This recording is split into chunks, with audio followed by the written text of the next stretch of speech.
Yeah, now we're so now we're in the Trumpocene, the age of Trump, and that determines things. So when we think about like, well, Trump this, Trump that, we got to think about Trumpism. And when I'm traveling around the country, I'm talking to everyday people. And I've done a lot of reporting on what I call the broadcast, the elites, right? The Republican machine, how that presents it. This is more about the reception. Right. Everyday people, how they interpret it, translate it into their church, into their community, and to their militia. And that's a lot of everyday folks bringing fascism into their everyday life, Yeah. bringing the precepts of Trumpism into their everyday life. The concern about Trump is not what is the man himself, but it's also the million little Trumps who are empowered on your school board, Uh-huh. your town hall. I mean, I'm here in Vermont, which is a blue state, and uh, we've had some scary stuff. We've had a town where a trans kid and their family was basically run out of town. Fox News picked up local opposition to this kid playing volleyball. Mm. And you said, well, that's a bad apple kind of situation. Hmm. This is Trumpism and enables. And I wanted to give that atmosphere Yeah. at the everyday. And I can say, since I published the book and stuff I'm working on now, looking at as they prepare the folks around Trump, you could say what Trump doesn't really want to be president. The Heritage Foundation, this big right-wing think tank, and they put together this huge policy document, and they're recruiting 5,000 lawyers to defend it, right? Um, they're not going to be, they didn't expect to win. Trump Hmm. won, and Hmm. they weren't ready. They're not going to make that mistake again. Yeah. And and God help us, let us not make it ourselves. Um, I want people to read this book.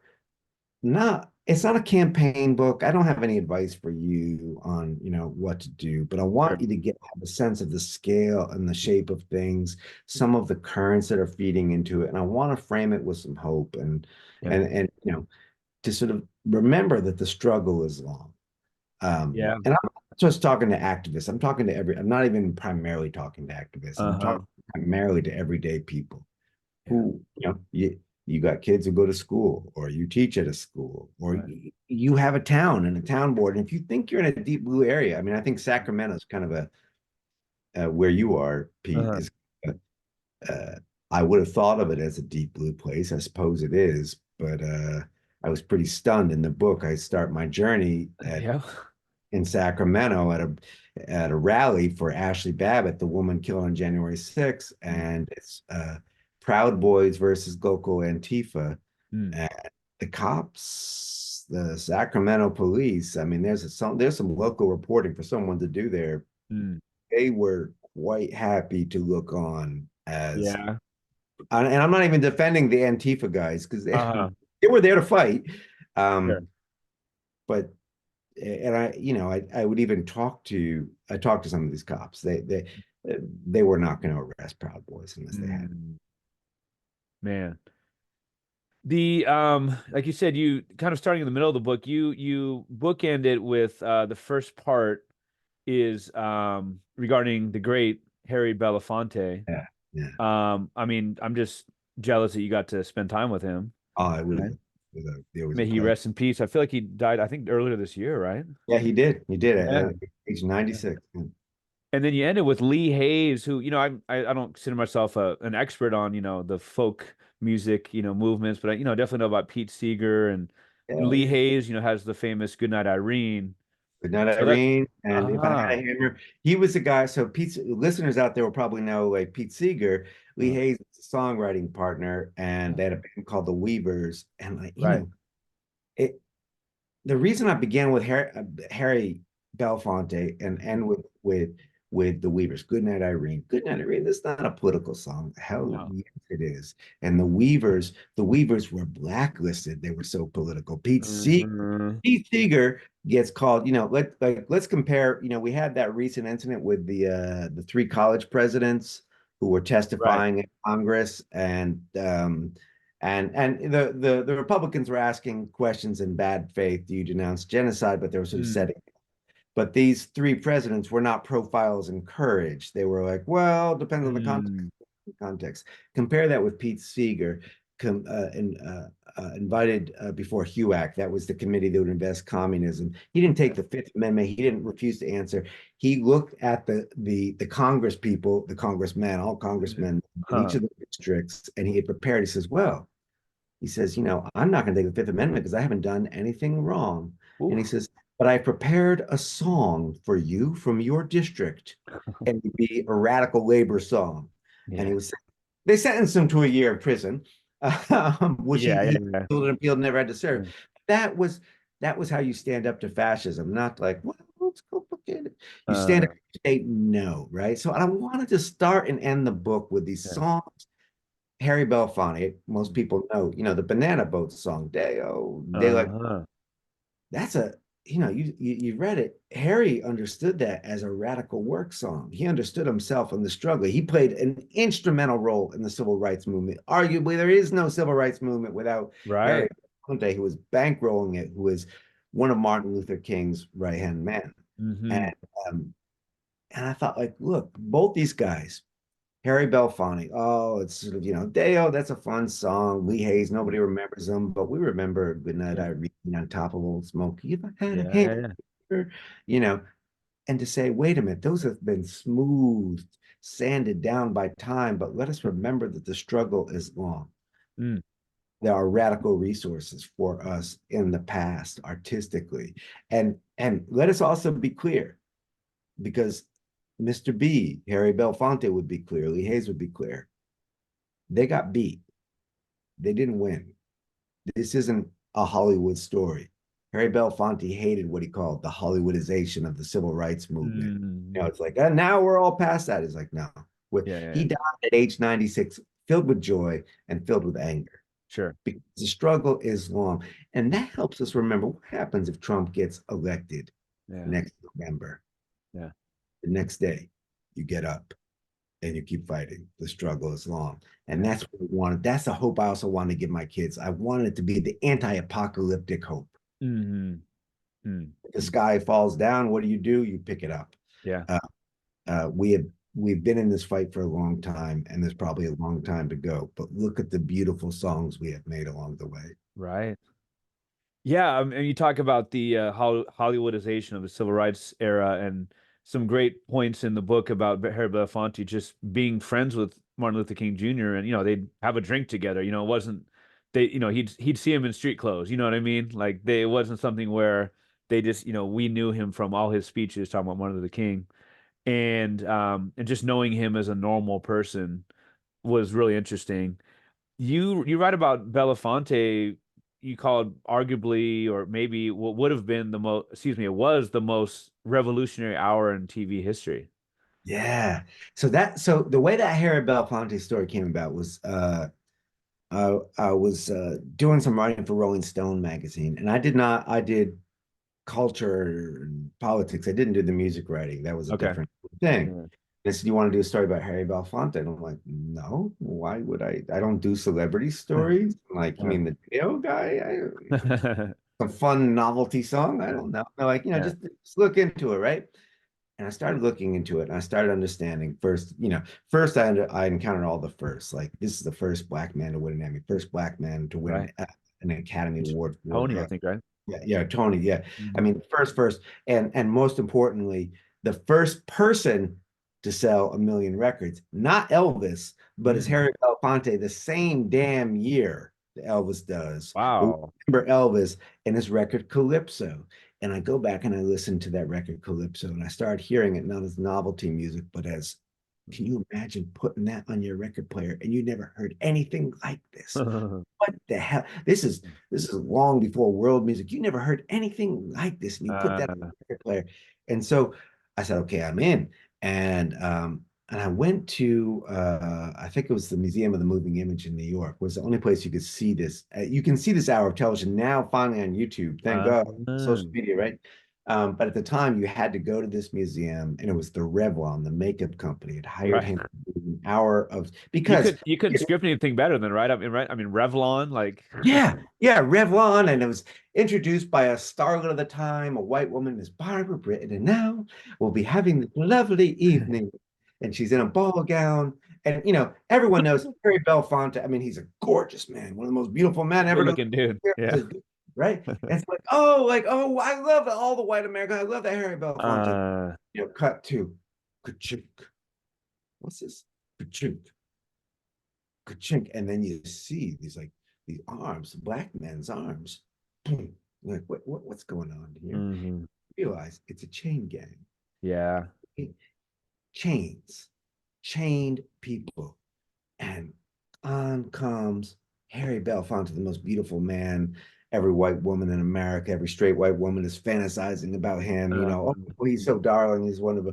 And it comes on, and he is angry and mean. And he's, I can't sing, so I'm not going to do it. He's taking these old songs he got from Leadbelly, great American folk singer, Yeah. and the whole hour. Odetta, you know, people don't. Odetta was a powerhouse singer. I can't Mm. recommend it enough. The first time I heard of Odetta, when I was a young person, I was watching Animal House, which Mm. is about a bunch of white frat boys who have at Dartmouth College Yeah, that's who right. It is. get into high kind of hijinks, and they think they've got soul, and they encounter an Odetta type folk singer, and what a joke. Those little boys, they did not understand the power in the voice. You see Odetta come on the stage, and she's singing a song called Water Boy, and she is a big woman. She is not doing anything to sweeten herself Just a for the presence. yeah, she's a presence, Yeah. anger. And I'm like, my God. The, it was, I think it was some kind of Western, kids TV show that was like, tonight we have a special, so you're not going to see your gunfighter special. Mm. I, I mean, I was sitting there in that museum watching it on my monitor, just sort of crying, saying like, this was the alternate history of America. He was supposed to do a series of specials. Revlon was like, holy shit, Yeah. give you all the money, just you can't put that on TV again. Can you imagine in that year turning on your TV to see some equivalent of Bonanza, and Huh. suddenly you saw that produced, by the way, directed by Norman Lear, who That's right. just died. Yeah. Giant Norman Lear. And when he died, he's a giant. Belfonte picked him to direct it because Norman Lear, not quite blacklisted as a communist, but he had bottomed out for being too radical. Yeah. Right. Harry was such a star that he could bring Norman Lear in. And I Yeah. mean, it's a beautiful thing. I really recommend it. A Night with Belafonte. You can find it on YouTube. Don't buy Mm. my book. Watch that. It'll radicalize you and it'll give you hope. We'll do both, and I've always been interested in Lead Belly ever since. And if you remember, Kurt Cobain did the famous "Where Did You Sleep Last Night?"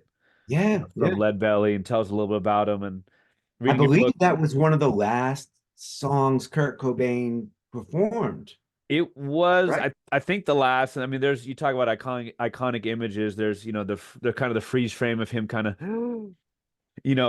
like reading, like singing the last parts. I mean, I go back and watch every once in a while. But he talks, he's kind of joking with the crowd about, someone approached him to buy Lead Belly's guitar. And, I just have a general vague understanding of him as a American, just like a progenitor, like the family tree. So But you both Leadbelly, remind me. yeah. So that song Nirvana. I mean, I'm not a real Nirvana fan, but I Yeah. was for a while. I was thinking of writing about that song. Pete Seeger sings it too. Pete Mm, Seeger, we think of as a sweet old man. yeah. Pete was a fucking pissed as hell kind of guy. Uh-huh. Yeah, I was going to write a book about him, and then I spent some time with it. I'm like, you're incredibly warm on the stage, but you're not you're a sharp figure. But and he sings a version of that same song that Kurt Cobain sang. And so many of those songs in the songbook come from Leadbelly. And Yeah. also, and it's a little bit like what I want to say is like there are resources for us as we face the scary present, as we face our Mhm. climate condition, as we face fascism, everything else. Yeah. There are resources for us in the past from those Yeah. who have faced it. And Leadbelly, like, oh, on top of Old Smoky, isn't that a wonderful song? You know, Good Night Irene is a song good. Not, Good Night Mhm. Irene is a song about addiction. I mean, these were songs about Yeah. dark American truths and Yeah. artists trying to make sense of them. Leadbelly, I won't use the word, but here was a guy in Life magazine in the 1940s did a feature on Leadbelly, this great songwriter. Uh-huh. Life magazine in the 1940s, the headline was a bad N word. I won't use the word. Right. And the violence of the past is just evident in that title. Yeah.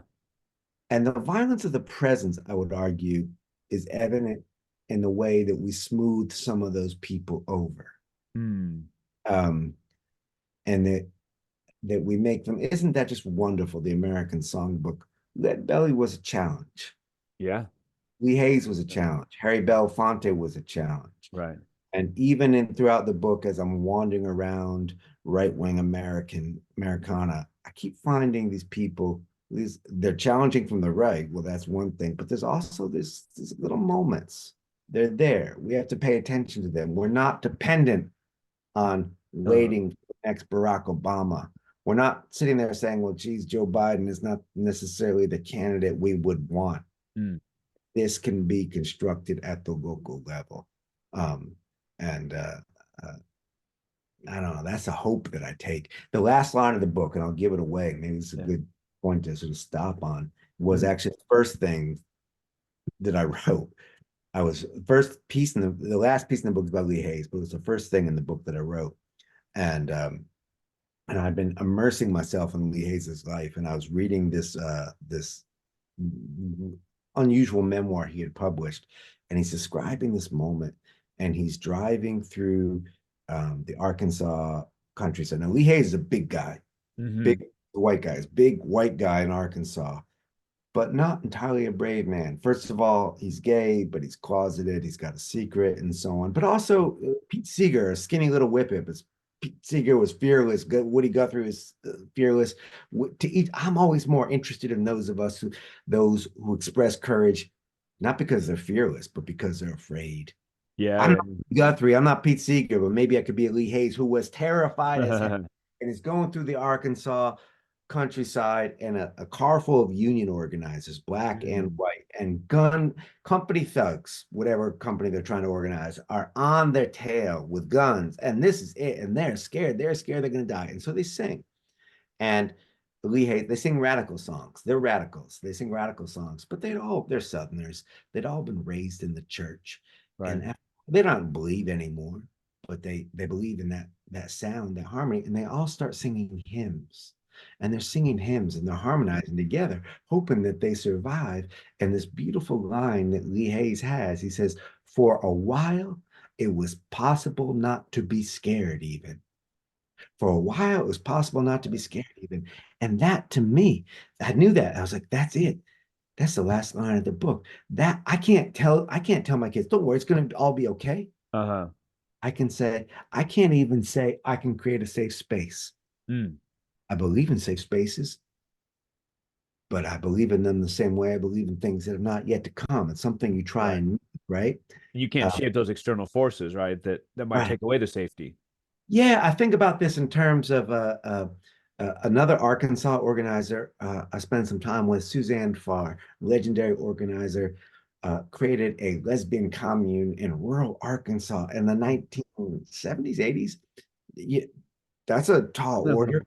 And local women who were victims of domestic violence started coming to them for help. Well, what are they going to do? Well, can't turn your neighbor away, so they let them in. Well, then the spouses start coming. Mm. You know, they don't like this the lesbian. Give me my wife back, my girlfriend back. Mm. And these men come with guns. So what does Suzanne do? What do her comrades do? They stand their ground. They're like, we'll go toe to toe with you. You want to try and come in here, it's going to pay a cost. Now, she told me and a group of young activists a story, and this one young activist says, oh, that's so beautiful. You made a safe space. And Uh, Suzanne, who for all her radicalism is like a sweet old, like sweet tea Southern granny, uh, white hair, says, oh, honey. She says, that's puts her hand on this young activist's hand, says, "There are no fucking safe spaces. There are no safe spaces. There Yeah. should be, but there are safe moments that we Mm. can create together for a Yeah. while as possible, not to be scared, even in this car being chased with the gun thugs. Right. They created a safe moment. That's what a song is, a Yeah. safe moment. Maybe it's that last song that you cited by Kurt Cobain. You know, the songs, and I don't insist. You know, if you don't like this music, that's fine. It's not really my music either. I Sure. love Harry Belafonte. It's not my music. It's not my Yeah. go-to, and so on. Yeah. Those are safe moments, not safe spaces, and Uh-huh. we can knit more and more of those together. That is my hope. Well, it's funny because the picture comes before the description of it in the undertow section, which, is this cross country trip that you take, through a lot of churches, through a lot of Trump rallies. I'll never, ever, ever, ever get over the idea of him having rallies while he was president. That doesn't compute with me. Do you know what I mean? Yeah, But, yeah. but like, churches and religion. But there's a picture of the girl. I forget if it's a sign or a shirt. I think it's a sign that says basically "fuck off." My hero. Okay, all right. That's my Well, good. so let me You tell got you a real quick. So question on it. I thought that she was going to be, because it was in the section about Wisconsin, which I love you to talk about, which is such an interesting place because there's so much progressivism there, but it's also the direct opposite. But I was thinking that was, you were writing about Wisconsin and these people that have 10 and 12 and 20 and 30 guns and Civil War, like you talked about. So I thought she was going to be. I was like, oh, I feel for the girl. I felt like she was a young girl probably who has been given the gospel of Civil War Yeah, by the right wing, but yeah. it turns out not. But go ahead. I'm sorry. So all right, so that's Black River Falls, Wisconsin. Yeah. And not in 2022, I'm in Wisconsin and the ruling for Roe comes down. And I happen to be staying with friends and I'm talking with a friend, and friend is going through IVF at that moment, and she's Mm. literally on the table in the stirrups seeing her doctor. The Yeah. doctor comes in the room, the decision. And Wisconsin is technically a blue state, a Democratic governor, Mm. completely gerrymandered far right Republican legislature, and it reverts to 1849 law, which makes abortion illegal, zero exceptions. And the doctor comes in to this acquaintance while she's there trying to actually have a child, and says, "I can't keep treating you because IVF is now subject to this law, because IVF can create multiple embryos, so it could lead to an abortion." And so I decided, all right, so what I'm going to do, this is my method. My method is always like, now I'm just going to drive around. I'm just going to drive around Wisconsin. Here I am in a blue Yeah. state, suddenly the most reactionary state in the country, Reactionary is the word. Yeah. and talk to these people who are excited about this. And I drove all over, but I get to the little town of Black River Falls, Wisconsin. Now, Wisconsin is a divided state. It's a very divided state. And two counties, Milwaukee and Dane County, which is Madison, Mm. keep it at all in contention as a blue state. Uh-huh. Falls is not in one of these counties. This is a little town, a little street leading up to a big church at the head of the street that looms over it. There's the Black River. There's a casino on the edge of town. And I come into the town, and this is just a couple days after, and there's a young woman standing on the bridge, and her sign says, "Your misogyny is showing."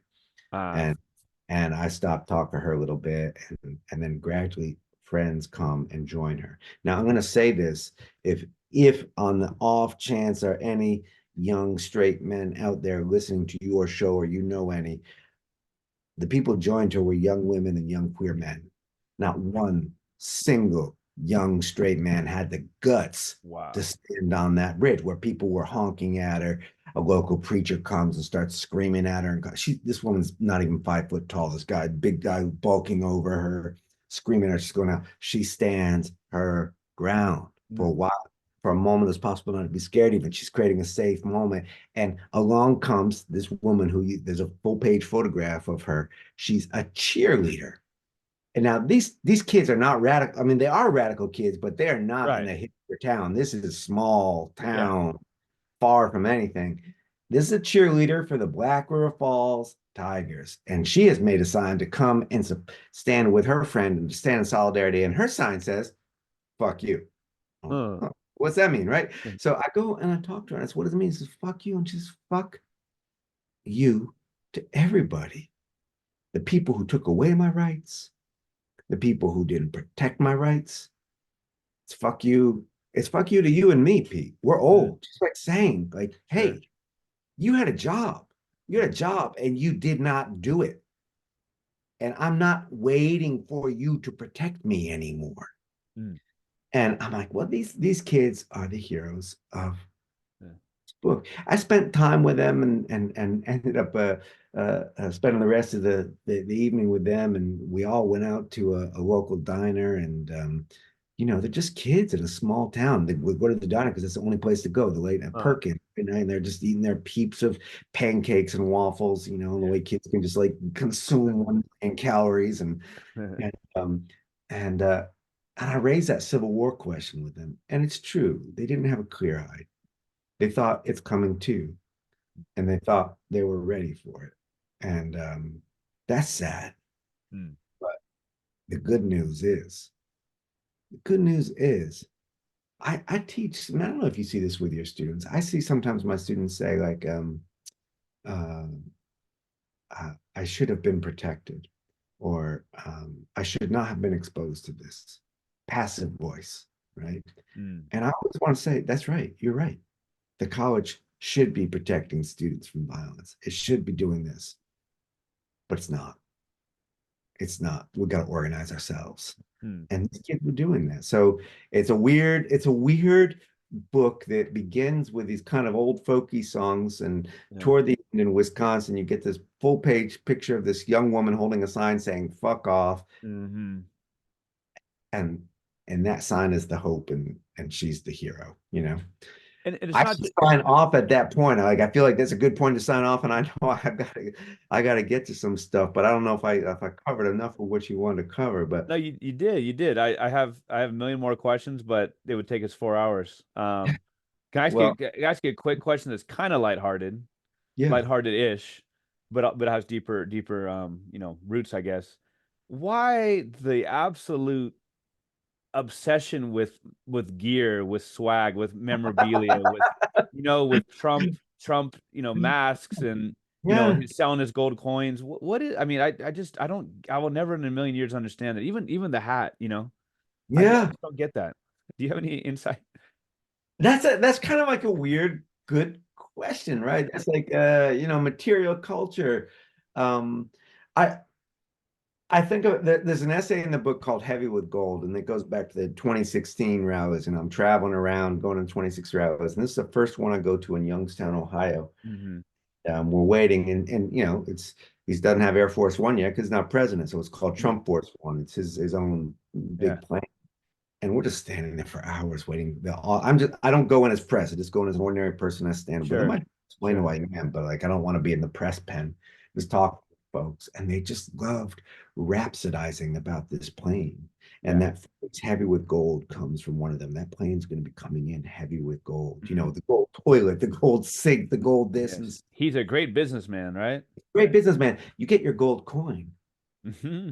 It's like a Catholic relic, Mm. like a saint's bone. You got a little piece of it. It's totemic. It's magic. You got a Yeah. piece of the miracle, right? Yeah. Yeah. Um, and I think there's some element of that, and then I think there's also uh, you know, the Punisher skulls. These are the skull like um, the all black American flag, which is Mm. the scary flag. This Yeah. is the proliferation of flags. Yeah. It's worth remembering. I guess is not much of an answer for you, but No, I get it's it. I mean, it's fascism is an aesthetic movement. Fascism is about yeah. it is about it's not about policy. None of these people give a fuck about policy. But look at my hat, Hmm. look at my gun. You know, Hmm. look how cool I look with this AR. Look at Um, my guns, plural, right? Jeez, yeah, exactly. man. Well, So, that's a helpful note. So I'm just gonna say, like, uh, as always, they got their aesthetic. The good news is the rest of humanity. I don't want to say the left. The rest yeah. of humanity has a whole range of aesthetics and beautiful images and objects and Yes. stuff that we can use. And We'll end with this. It would have been easy to just do the old like, oh, the youth are our future and they're going to save us, and that's true. And there's some. I mean, it's true that they are on those front lines in so many ways. It They can are. be. They're on the front lines, but we can't wait for them to say No, no, they're no. we gotta all together save ourselves. But I also appreciate there's a great picture too of the guy. There's no caption.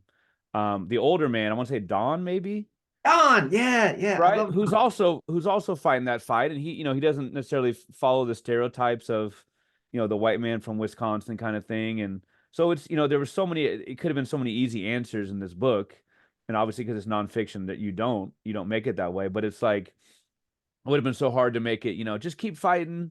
And you do say that, but yeah, you have concrete examples of, like you said, the old and the new. yeah. And it's a book again that everyone needs to pick up. And it's been an absolute pleasure talking to you. I feel like I'm 95 times smarter than I was before. Well, thank you. I can tell you're a good teacher because you ask the questions to bring out some answers. So thank you. I really appreciate it. What grade do you Yeah. teach? I teach mostly like Spanish 2, so sophomores and juniors, and I teach English 10. So we just finished Things Fall Apart today. Oh, no kidding. This is Yeah. in Sacramento Public Schools? Yeah. Yeah. So we're doing Yeah. colonialism and the danger of a single story and that type of thing. That's so fast. We read Things Fall Apart when I was in, I don't remember what grade it was in, Classic, but right? the word colonialism did not enter into our discussion. Hmm. Wow, Wow. it was just a work of literature, right? Uh-huh. So the improvement of the time. So Oh my gosh. things fall apart, and then sometimes they come together. Thank you, Pete. I really appreciate it. Thank you. Thank you so much. Take care. Take care. Bye bye. Bye bye.